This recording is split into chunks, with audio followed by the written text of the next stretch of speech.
That night, London slept. The streets were quiet. The lights in the apartments went out one by one. Nothing seemed out of the ordinary. In the distance, a residential tower rose like so many others. Concrete, aligned windows, an invisible symbol of ordinary life. But inside that building, dozens of families were ending another ordinary day. Children going to bed, adults exhausted from work, elderly people watching the city from the window. No one there imagined it would be the last night of their lives. What would happen in the hours that followed was not an accident. It wasn't bad luck. It wasn't an isolated mistake. It was the result of human decisions, decisions made far from there, in silent rooms, by people who never slept in that building. This is the account of a tragedy foretold. This is the Grenfell Tower case.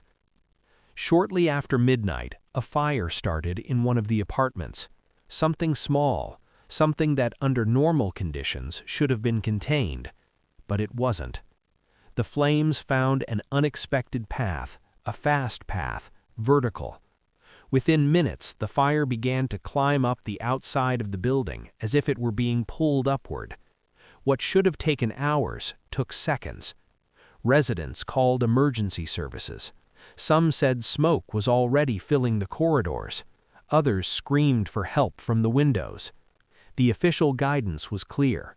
Stay in your apartments. The building is safe. It was guidance based on an assumption that was about to kill dozens of people. Meanwhile, the fire kept rising, apartment by apartment, floor by floor. The building became a giant torch in the middle of London. Grenfell wasn't a luxury building, it was social housing. Immigrants, workers, low-income families lived there, people invisible to most of the city. Many residents had complained for years about safety problems, exposed wiring, faulty alarms, lack of maintenance. The complaints were filed and ignored. To many, Grenfell was just another old building, but to those who lived there, it was home, and that night, home became a trap. After the fire, one question began to emerge. Why did it spread so quickly? The answer was on the outside of the building.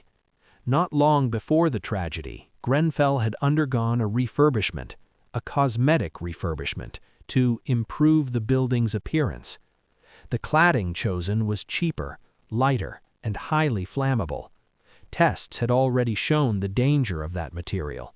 Other countries had already banned its use. But it was cheaper, and in that case, savings were placed above safety. When the fire reached that cladding, it didn't meet resistance. It found fuel. The building didn't burn from the inside. It burned from the outside. Most disturbing of all, this wasn't unpredictable. Residents warned about fire risks. They wrote emails. They held meetings. They filed formal complaints. In one of those warnings, a resident wrote that only a tragedy would make anyone listen. He was right. The authorities knew, the companies knew, those responsible for the refurbishment knew, but no one acted. Because acting would cost money, and not acting seemed cheaper. As the fire spread, firefighters arrived, but the building was already out of control. The stairwells were filled with smoke. The elevators had stopped. Visibility was almost zero. Some people tried to go down. Others went up, believing they would be safer. Many were never found alive. The fire lasted for hours, hours of screams, hours of pleas for help, hours of helplessness.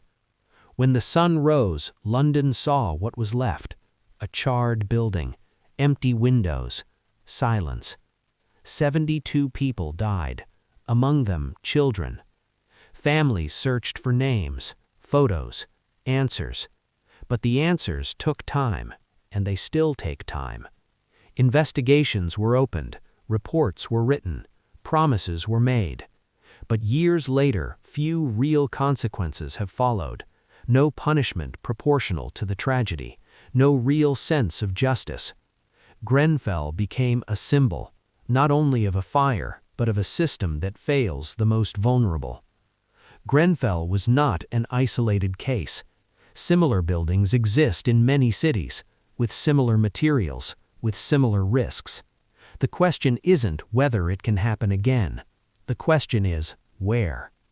As long as decisions are made based on cost and not on lives, Grenfell will remain a warning ignored. This documentary isn't about the past, it's about the present, and about what we choose to accept. Because tragedies don't begin with fire, they begin with decisions.